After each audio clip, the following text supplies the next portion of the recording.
नमस्कार, प्रबोधन दिशा न्यूज मध्ये आपले स्वागत। नव्या युगाची नवी दिशा देणारी प्रबोधन Disha news. Common citizen association sector number 4 नेरूळच्या वतीने सोसायटीचा पुनर्विकास कसा करावा या संदर्भात नेरूळ येथे सेमिनार आयोजित करण्यात आलेली। या सेमिनारमध्ये urban analysis and solution consultancy सर्व्हिसेसचे संचालक राजीव गुरव, सिडकोचे सेवानिवृत्त joint registrar Subhash Patil, architect Piyush Tak, कायदेशीर सल्लागार ॲडव्होकेट संतोष यादव, नवी मुंबई महानगरपालिकेचे सेवानिवृत्त सहाय्यक आयुक्त महेंद्र सप्रे यांनी मार्गदर्शन केले। असोसिएशनचे अध्यक्ष हरीश इंगवले यांच्या मार्गदर्शनाखाली सचिव गिरीश कुलकर्णी, खजिनदार अमित पारेख यांच्या सहकार्याने कार्यक्रमाचे आयोजन करण्यात आलेले। सिडको निर्मित खाजगी इमारतीच्या पुनर्विकासासंदर्भात सभासदांच्या मनात अनेक शंका निर्माण झालेल्या होत्या। त्या शंकांचं निरसन राजीव गुरव व सुभाष पाटील यांनी केले। In that case, website can be opened. In society can open website, and each and every decision can be informed through that can be uploaded on the website. Get common, and then additional FSI also we get. Definitely, we have the more benefit. FSI will be the same. Wastage FSI in common areas can be optimized. Proceedings are to be videographed, and then after conclusion, whenever you select developer, then you have to draft your minutes. You have to give CD and minutes to the Deputy of Cooperative Societies, and within 1 week he will issue NOC for redevelopment. And with that NOC, you can do further process of redevelopment.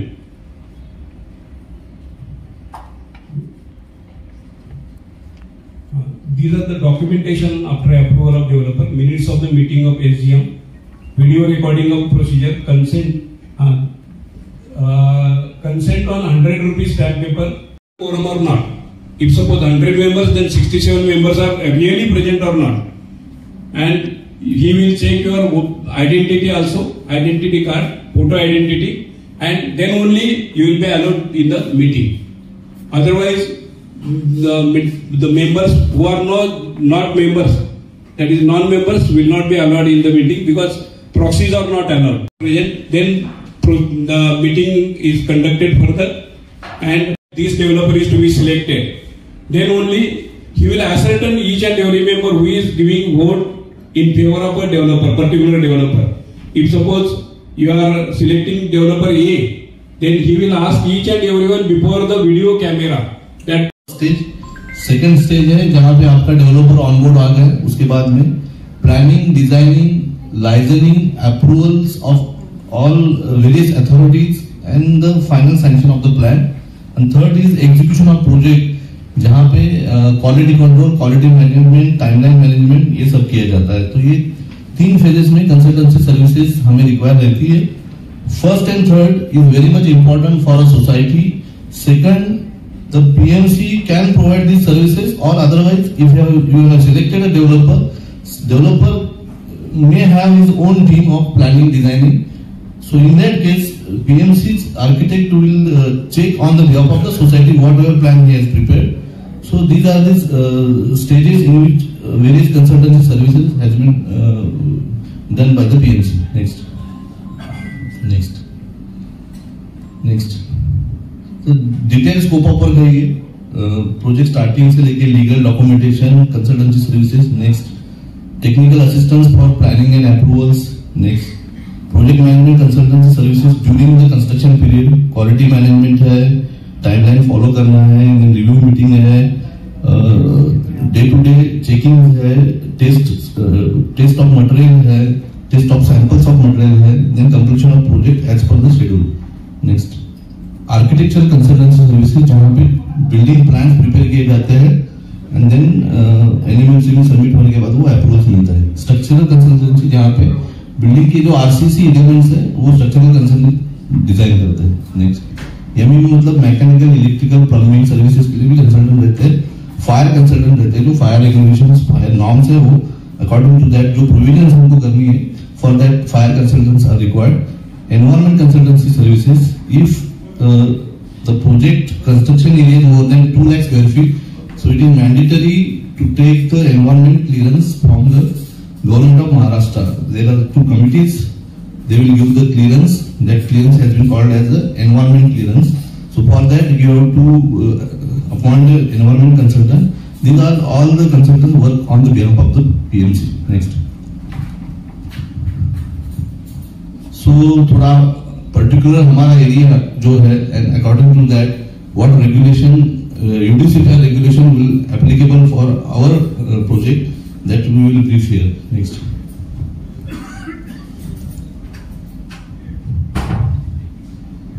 So we are in the agglomeration of Navi Mumbai airport.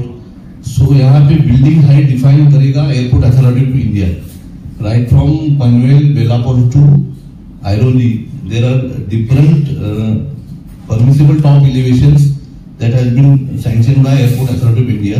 तो Airport Authority of India की एक website है नोकॉस, जहाँ पे जाके आप अगर आपका location click करोगे, उसके लैटिट्यूड लॉन्गिट्यूड अगर आप दोगे, तो उसके बाद में आपकी मैक्सिमम परमिसेबल टॉप एलिवेशन क्या है वहां पे मिलेगी. And according to that airport authority will issue height clearance for the particular project. तो यहाँ पे मोर देन 100 मीटर है, तो 30 फ्लोर की बिल्डिंग आराम से यहाँ पे हो सकती है. यहाँ पे कुछ इश्यूज नहीं है. Right from beginning Kalamboli, Panvel, CBD, यहाँ तक मेरे ख्याल से 55 मीटर की हाइट परमिसेबल है. वहां पे 14 फ्लोर स्टोरेज की बिल्डिंग हो सकती है. आगे आप जब आते हैं सीरूस, वहां पे 70-75 मीटर हाइट परमिसिबल है. यहाँ पे 100 प्लस है. आगे जैसे आप वाशी जाओगे तो आगे 88 मीटर है, गोफर लगना 88 मीटर है. देन घनसोली आगे 100 प्लस है. So height is no issue for our particular site. In the SGM approval for the video document, and second SGM for appointment of PMC. You can. Now, for second SGM, still that 67 Yes. Yes. Sir, since PMC एक registration body नहीं करके आपने बताया, तो एक कोई एक member of society में एक स्ट्रक्चरल इंजीनियर, एक लॉयर और एक जो पीएमसी का जो रिक्वायरमेंट है वो पूरा रहेगा, तो उन्होंने भी एक पीएमसी करके अपॉइंट कर सकते हैं क्या? स्ट्रक्चरल इंजीनियर है, उनका रजिस्ट्रेशन एनएमएमसी या एनी अदर प्लानिंग अथॉरिटी का रहता है. एमईपी कंसल्टेंट है, उनका रजिस्ट्रेशन प्लानिंग अथॉरिटी का रहता है. लेकिन एज अ टीम पीएमसी का कोई रजिस्ट्रेशन रिकॉग्नाइजेशन अभी तक किया नहीं government. So one more thing I wanted to ask, when selecting a PMC, can a clause be put by the society that the entire redevelopment work has to be completed within whatever the society decides, 2 or 3 years? Can that clause be put? That can be, but actually who will do the project? Either developer, or if you are going as a self-development, then society will do the project complete. PMC will facilitate it. So we will provide, he is the service provider. So project timeline follow करना either developer या contractor की responsibility है. लेकिन वहाँ पे जो भी assistant provide करना है, that society can decide the timeline according to that. Nominate 1 or 2 members for every interaction that is happening inside the PMC. See, if I understand correctly what you are saying, the PMC will come to some conclusion. They would have discussed. They are working in the interest of the society. That is accepted. Now they will put forward this to the society's committee, and the committee is supposed to transfer this information to the members of the society. Right? Or I am asking a little more than that. That is, can we nominate as a society 2 people will always be there in the PMC's discussion, whatever discussion at whatever time it is happening. Is that allowed? Is that okay? That can be. That can be. Okay. Yes. Fine. So lastly from my side is, do you recommend that from day 1, that means the day we start working on redevelopment plan, we should be videographing each and every meeting that happens with whosoever that is concerned? I'm asking you from your experience and knowledge. That you can do, because these Sector 4. I've got basically 5-6 doubts which is very negligible. You can answer in one question also. Okay. First thing is, as you said, for AGM or SGM, you have to have a quorum of 2/3. Okay.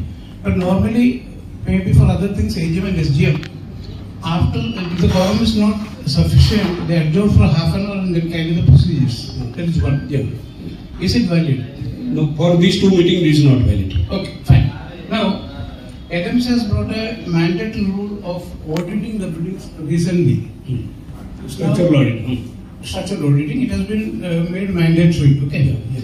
Now, I have a feeling, or maybe other people also will have the same feeling, that normally when we go for redevelopment with any good builder, they give out the rent, they give out the deposit to the members. Okay. Yeah. Now, if this is made mandatory, if the builder or the developer, if they are hand in glove with the NMMC, probably, I mean, it's a doubt. So many people have asked. If NMMC and the developer, I am not talking about the PMC, I am talking about the developer. If the developer and NMMC is hand in glove, suppose मेरा building में आपको बोलते कि पूरा नक्कीच पुनर्विकास हा नव्या मुंबईसाठी नवीन आहे. मुंबईत जे प्रकल्प पूर्ण होऊ शकले नाहीत किंवा बंद पडलेले आहेत तर त्या चुकांमधूनच आपल्याला इथून शिकून मार्गगमन करायचं आहे. तर नागरिकांना तो अनुभव विचारात घेता त्या शंका असणं रास्त आहे आणि ती भीती होती. तर आपण त्या बाबतीमध्ये पूर्णपणे सविस्तर मार्गदर्शन केलेलं आहे. त्याच्यामध्ये की कशामुळे प्रोजेक्ट बंद पडतात. एक तर लँडचं टायटल हा इश्यू असतो जो मुंबईमध्ये आहे पण तो नवी मुंबईमध्ये नाही आहे. दुसरं त्याच्यामध्ये विकासकाचं सिलेक्शन प्रॉपर पद्धतीने झालं पाहिजे. तो आपला प्रोजेक्ट करायला कॅपेबल आहे की नाही, आर्थिकदृष्ट्या असेल, अनुभवाच्या दृष्टिकोनातून असेल तर त्या पद्धतीने त्याचं सिलेक्शन झालं पाहिजे. आणि जी काही आपल्याला संपूर्ण वैधानिक कारवाई करायची आहे, प्रोसिजर करायची आहे सोसायटीच्या रिडेव्हलपमेंटची, ती शासनाने निर्धारित केलेल्या मार्गदर्शक तत्वानुसार केली पाहिजे. त्याच्यामध्ये कुठले शॉर्टकट किंवा लॅप्सेस केले नाही पाहिजे हे आपण लोकांना समजावून सांगितलं. आणि हे जर आपण योग्य पद्धतीने केलं, त्याच्यामध्ये ट्रान्सपरन्सी ठेवली, सगळ्या सभासदांना विश्वासात घेतलं आणि सगळ्या सभासदांनी आपली सद्विवेक बुद्धी जागृत ठेवून नियमानुसार सगळी कारवाई पूर्ण केली तर कुठलाही प्रोजेक्ट अडकणार नाही हे आपण त्यांना प्रत्यक्ष मार्गदर्शनातून समजावून सांगितलं आणि ते आता लोकांच्या लक्षात आलेलं आहे. याच्यामध्ये सगळे निर्णय जे घ्यायचे आहेत ते विशेष सर्वसाधारण सभा आयोजित करून घ्यायचे आहेत. त्यामुळे त्याला सभासदांची उपस्थिती अनिवार्य आहे. 67% 2/3 सभासदांची उपस्थिती बंधनकारक आहे, कंपल्सरी आहे. त्याशिवाय ती प्रक्रिया ती मीटिंग व्हॅलिड होणार नाही, ती पुन्हा पोस्टपोन करावं लागेल. त्यामुळे ती उपस्थिती निर्धारित केलेली त्या पद्धतीने असणं आवश्यक आहे. आणि पूर्ण एकूण सभासद संख्येच्या 51% लोकांनी त्याला म्हणजे त्याला आपण म्हणतो बहुमताची मंजुरी, त्याप्रमाणे मंजुरी देणं आवश्यक आहे. त्यानंतरच सगळे निर्णय मान्य आहेत असं गृहीत धरलं जाईल. त्यामुळे 67 लोक उपस्थित असणं आवश्यक आहे. 100 लोकांची जर सोसायटी असेल तर आणि 51 सभासदांनी त्याला मंजुरी देणं आवश्यक आहे. आणि त्याबाबतची लेखी संमतीपत्र पण त्याच दिवशी आपल्या CCAने आज हा जो प्रोग्राम आयोजित केलेला आहे रिडेव्हलपमेंटबद्दल त्यांच्या मेंबर्सना गायडन्स मिळण्यासाठीचा, तो अतिशय स्तुत्य उपक्रम आहे. आम्ही आमच्या वतीनं रिडेव्हलपमेंटमधल्या स्टेजेस आणि रिडेव्हलपमेंट कसं सक्सेसफुल करता येईल त्याबद्दल सगळी माहिती त्यांना सांगितलेली आहे. बऱ्याचशा मेंबर्सनी पार्टिसिपेट होऊन अतिशय नॉलेजेबल असे प्रश्न विचारले, माहितीपूर्ण प्रश्न विचारले, त्याची आम्ही उत्तरं दिली आणि त्यामुळं बऱ्याच लोकांचं समाधान झालेलं आहे. पहिल्यांदाच त्यांना या पुनर्विकासाबद्दल एक व्यवस्थित माहिती मिळालेली आहे आणि या माहितीमुळं त्यांचा निश्चितच फायदा होणार आहे. त्यांच्या मनातल्या बऱ्याचशा शंका दूर झालेल्या आहेत. पण अजून काही शंका राहिल्या असतील तर त्यांनी त्या व्यवस्थापक समितीकडे दिल्या आणि त्यांनी जर आमच्याकडे दिल्या तर त्यांची 100% त्यांचं समाधान आम्ही करू शकू. आणि पुनर्विकास यशस्वी कसा होईल आणि यासाठी काय काय आपण काळजी घेतली पाहिजे, खबरदारी घेतली पाहिजे हे आपण मेंबरच्या मनामध्ये सुरुवातीला अशी शंका होती की बरेचसे मुंबईमध्ये म्हणजे पुनर्विकासाचे प्रकल्प आहेत ते थांबलेले आहेत. तर ही भीती त्यांच्या मनामध्ये आहे आणि ती बरोबर आहे, भीती ही बरोबरच आहे. कारण बऱ्याच ठिकाणी काय झालेलं आहे की सुरुवातीला ह्या गाईडलाईन्स नव्हत्या, शासनानं जे गाईडलाईन्स काही इश्यू केलेल्या नव्हत्या. त्यामुळं प्रत्येक सोसायटी आपल्या आपल्या प्रकारचा नियम तयार करायचे आणि त्यांच्या स्वतःच्या मनाप्रमाणे रिडेव्हलपमेंट करत होते.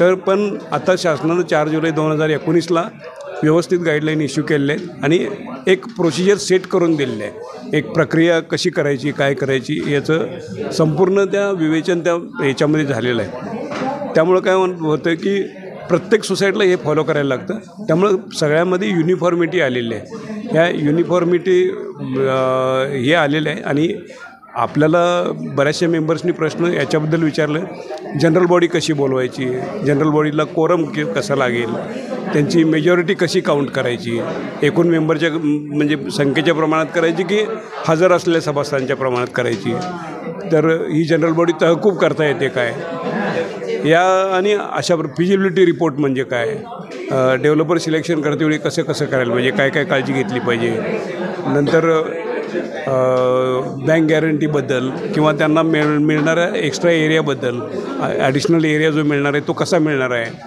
तो केवळ म्हणजे त्यांनी बांधलेलं ॲडिशनल घेतलेलं आहे त्याच्यावरती मिळणार काय, या सर्व प्रश्नांची उत्तरं समर्पक उत्तरं आमच्या टीममार्फत आम्ही दिली गेली आणि त्यांचं नक्कीच या माध्यमातून आम्ही वारंवार प्रयत्न करत असतो.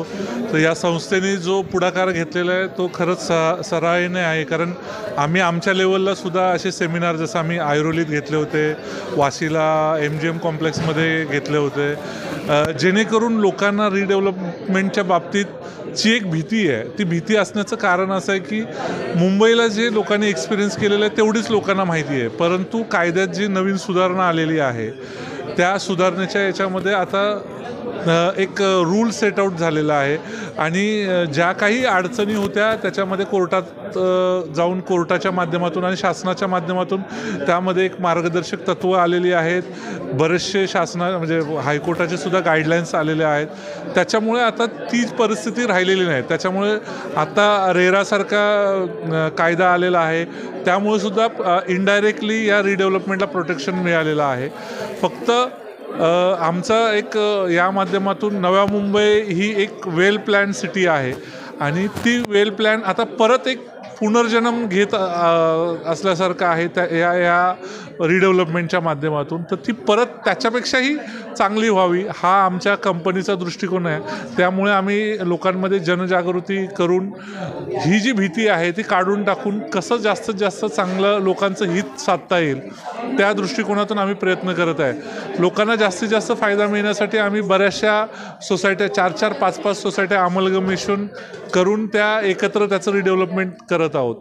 आमच्या माध्यमातून जेवढे काही प्रयत्न आहे, कारण आमचे एक अर्बन ॲनालिसिस जी कंपनी आहे ते एक आमची टीम आहे आणि ह्याच्यामध्ये खऱ्या अर्थानं जे PMC म्हणून आवश्यक ज्या सगळे घटक आहेत ते आम्ही वन विंडो सोल्युशन आणि एंड टू एंड सोल्युशन या माध्यमातून आम्ही लोकांना सेवा द्यायचा प्रामाणिक प्रयत्न आमच्या माध्यमातून करत आहे. आणि ह्या संस्थेचा आम्ही विशेष आभार मानेन की त्यांनी या लोकांमध्ये ही जनजागृती करायचा प्रयत्न केलेला आहे आणि त्या माध्यमातून बऱ्याचशा लोकांची ज्या भीती काही शंका होत्या ते या जे सेमिनार आयोजित केला होता त्याच्यामुळे त्या शंका बऱ्याचशा लोकांचे समाधान झालेलं आहे. आणि त्यामुळे आता रिडेव्हलपमेंट करायला जाताना लोकांच्या मनात शंका नसणाऱ्या एक भीती जी होती ती भीती दूर होऊन चांगल्या प्रकारे आणि फास्ट रिडेव्हलपमेंट व्हायसाठी गती मिळण्यासाठी याची नक्कीच मदत होईल. कॉमन सिटीजन्स असोसिएशन ही सेक्टर 4च्या रेसिडेंटचीच एक असोसिएशन आहे जी 2014ला आम्ही चालू केली होती आणि आम्ही आमच्या सेक्टर 4मधील स्वच्छता, सुंदरता, सुरक्षितता व स्वास्थ्य ह्या विषयांवर आम्ही आमच्या सोसायटीत काम करत असतो. आता सध्या ह्या सोसायटीजना 30 वर्ष पूर्ण होत आलेली आहेत आणि रिडेव्हलपमेंट हा विषय सगळ्यांसाठी एक चर्चेचा विषय झालेला आहे. पण ह्या रहिवाशांना सगळ्यांना एक मूलभूत त्याची माहिती असावी ह्या उद्देशाने आज आम्ही येथे एक रिडेव्हलपमेंट इन्फॉर्मेशन सेमिनार आयोजित केला होता आणि ह्याच तुम्ही बघितलं असेल की बहुसंख्य सेक्टर 4च्या रहिवाशांनी या सेमिनारमध्ये भाग घेतला व ह्याचा लाभ घेतला. बऱ्याच जणांना ज्यांचे जे काही गैरसमज होते ते सगळे आज क्लिअर झाले आणि असा उत्स्फूर्त प्रतिसाद आज बघून मलाही खूप आनंद झाला. आमचा मूळ उद्देश ह्यामध्ये हेच होता की लोकांमध्ये जागरूकता आणून ह्याची माहिती सर्व लोकांपर्यंत पोचवायची होती. धन्यवाद. नाही, आज कॉमन सिटीजन असोसिएशनला जवळजवळ 10 वर्ष पूर्ण झालेली आहेत आणि आम्ही ह्याच्या आधी भरपूर प्रोग्राम्स सेक्टर 4मध्ये कंडक्ट केलेले आहेत. जे की स्वच्छता, सुरक्षितता आणि ह्या सगळ्या धोरणांना धरून होते. पण याच्या आधी एवढा रिस्पॉन्स आम्ही कधीच पाहिला नव्हता आणि याच्यावरनं कळलं की लोक किती उत्सुक आहेत रिडेव्हलपमेंट या टॉपिकला घेऊन. आणि आजच्या या सेशनमध्ये आणि आता सेशननंतर जेव्हा आम्ही लोकांशी बोलतो आहे तेव्हा आम्हाला कळतं आहे की लोकांना केवढी इन्फॉर्मेशन मिळाली आहे या एका सेमिनारमुळे. आणि आता लोक म्हणतात आहे की आता ह्याचं एक फॉलोअप सेशन अजून किंवा फॉलोअप सेमिनार एक अजून कंडक्ट करायला हवं, ज्याच्यामध्ये की कमिटीचे मेंबर्स इन्वॉल्व होतील आहे. तर अशा प्रकारे म्हणजे हे सगळ्या मेंबर्सनी आणि सगळ्या जेवढे पण अटेंड केले सगळ्यांनी हे खूपच अप्रिशिएट केलं आहे. तर आमची हीच अपेक्षा आहे की अजून असे सेमिनार झाले तर आमचं हे प्रोजेक्ट नक्कीच नावारूपाला येईल आहे.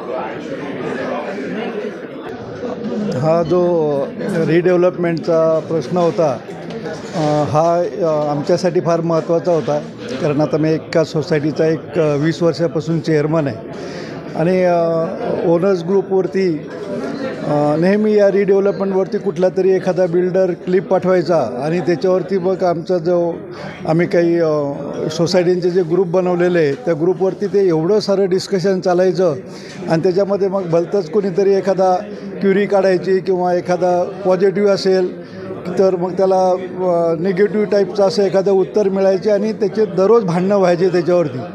तर मी आमचे इंगवले साहेब आहे यांना म्हटलं की साहेब आपण हे एकदा सेमिनार लावूया, म्हणजे याचं लोकांना कळेल की बाबा रिडेव्हलपमेंटसाठी काय लागतं, काय करायला पाहिजे आणि कुठले प्रिकॉशन घेतले पाहिजे. आम्ही 2 महिन्यापासून साधारण याच्यामध्ये चर्चेमध्ये होतो. मागे पुढे करता आज तो योगायोग आलेला आणि आज जे रिडेव्हलपमेंटबद्दल जो चर्चा झालेली याच्यामध्ये बहुतेक सेक्टर 4च्या बहुतेक कमिटी मेंबर आणि चांगला रिस्पॉन्स मिळाला आणि लोकांनी जाताना सांगितलं आम्हाला की नाही छान आम्हाला सगळं गायडन्स मिळालं. त्याच्यामुळं आम्हाला एक समाधान झालं की बाबा आपण हे जो आता सेमिनार घेतला त्याचा एक लोकांना चांगला फायदा झाला आणि मला वाटतं याचे निश्चित चांगले पडसाद उमटतील, कारण लोकांना कळालं की बाबा रिडेव्हलपमेंटसाठी काय करावं लागतं, काय केलं पाहिजे, काय रूल रेग्युलेशन आहे. ही राजीव गुरव साहेबांनी एक चांगली माहिती दिलेली आहे आणि त्याचा निश्चित फायदा होईल असं मला वाटतं आहे. आणि सगळे ओनर्स ग्रुपचे आमचे सोसायटीचे जवळजवळ सगळ्या सोसायटीचे कमिटी मेंबर आणि ओनर्स आले, त्यांनी पार्टिसिपेट घेतला आणि निश्चित मला वाटतं सगळ्यांचं समाधान झालेलं असेल. तर थँक्सफुल सिनियर सिटी असोसिएशनचं की त्यांनी हा प्रोग्राम अरेंज केला. धन्यवाद. हाँ जी, मैं CCA की फाउंडर मेंबर हूँ और हम 10 सालों से इसमें काम कर रहे हैं. लेकिन जो हमारे काम होते थे वो सराउंडिंग्स में वेलफेयर देखना और छोटे मोटे जो रिपेयर वर्क करना या गार्डन में कुछ इलीगल वर्क चल रहा है, ड्रग्स चल रहे हैं या पान सुपारी के शॉप में हमारे यूथ जो बिगड़ रहे हैं, तो उनके लिए हम लोग कॉमन सिटीजन क्लब में बहुत काम किया है. परंतु ये फर्स्ट टाइम है जब पूरे सेक्टर 4 के लिए हम लोग काम कर रहे हैं, जिसमें हम चाहते हैं कि NRI पार्ट 2 बने हमारा सेक्टर 4, जिसमें सारी सुविधाएं हों, सब सेफ रहे और एक टाउनशिप हो. और इस प्रयास में यह हमारा पहला प्रयास था जिसमें लोगों का इतना रिस्पांस मिला है. तो हम बहुत तहे दिल से धन्यवाद देना चाहते हैं सेक्टर 4 के लोगों का, जिन्होंने रिस्पांस देकर हमारे उत्साह को और बढ़ाया है. क्या है वो एकदम क्लियर था, डायरेक्ट हमको समझ में आया और लोगों की इतनी क्वेरीज थी, उन्होंने बहुत ही अच्छे से इसको एक्सप्लेन किया, बहुत अच्छे से विस्तार से समझाया और हमको अब ये समझ में आ गया है कि जो अभी हमको आगे जो रीडेवलपमेंट करना है उसके लिए हमें इनके सहयोग की बहुत ज़रूरत है, क्योंकि उनका नॉलेज बहुत वास्ट है और हम चाहते हैं कि उनके थ्रू ही जाए. जो भी आज के सेशन में हुआ, रीडेवलपमेंट के बारे में जो भी बातें हुई बहुत ही इन्फॉर्मेटिव थी और हम सब सेक्टर 4 के रहवासी इसी इन्फॉर्मेशन जानने के लिए वेट कर रहे थे. और CCA ने ये जो सेशन ऑर्गेनाइज़ किया इसके वजह से हम सबको बहुत लाभ हुआ उसका। हम सबको जो भी हमारे मन में डाउट्स थे वो सब क्लियर हो गए और हम ऐसे ही डेवलपर्स के लिए रुके हुए थे कि कोई आए और हमें ऐसे इन्फॉर्मेशन दे। हमारी बहुत सारी जो डाउट्स थी वो क्लियर करनी थी और वो सब आज हो गया। तो हम CCA के बहुत ही शुक्रगुजार है। CCA ने आज ये पॉसिबल करके दिखाया हमें। Thank you. ब्युरो रिपोर्ट प्रबोधन दिशा न्यूज. नेमप्लेट पुढील बातमीचे अपडेट राहा. प्रबोधन दिशा यूट्यूब चॅनलला सबस्क्राईब करा, बेल आयकॉन दाबा.